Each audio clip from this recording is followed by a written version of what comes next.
Hi guys, welcome back to the next lecture, that is dodging punches and blocking punches. And the first step is slip a punch. Slipping involves performing two actions simultaneously. Bend at your waist to lower your upper body. At the same time, twist your torso, bringing your back shoulder towards your front knee. Maintain your glove position during a slip so that you are ready to throw a counter punch. Doing abdominal exercise will help build your strength to perform a slip seamlessly. Now the next step is bob and weave.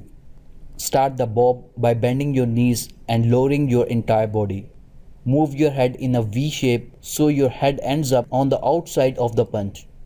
Once your head is outside the punch, straighten your legs again. This technique does not require that you move your feet. You should move quickly during a bob and weave. Practice it often to get the motion and speed timed perfectly.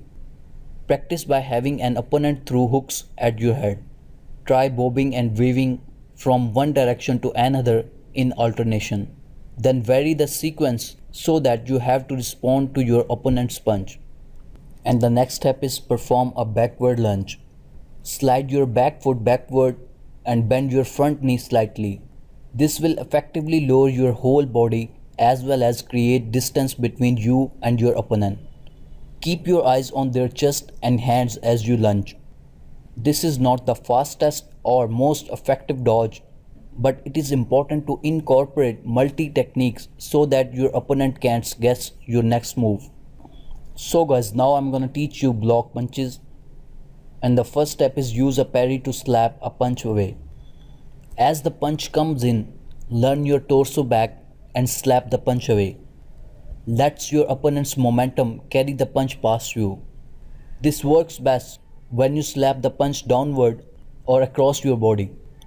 If your opponent is throwing a left-handed punch, slap it away with your right hand.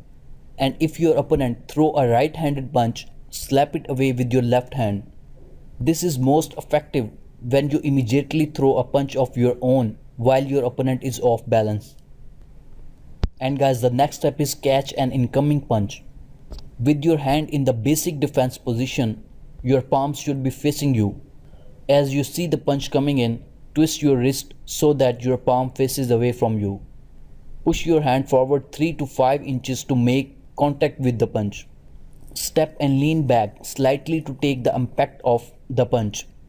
Immediately bring your hand back into your defense position or use the hand you didn't block with to throw a quick punch. And guys, the last step is perform a double arm block. Boxers love this technique for its simplicity.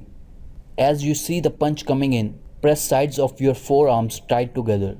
Raise your arms slightly so that your gloves are just below your eyebrows. Take the impact of the punch and get your arms back into standard position. So guys, thanks for listening. I'm all done. See you in the next lecture.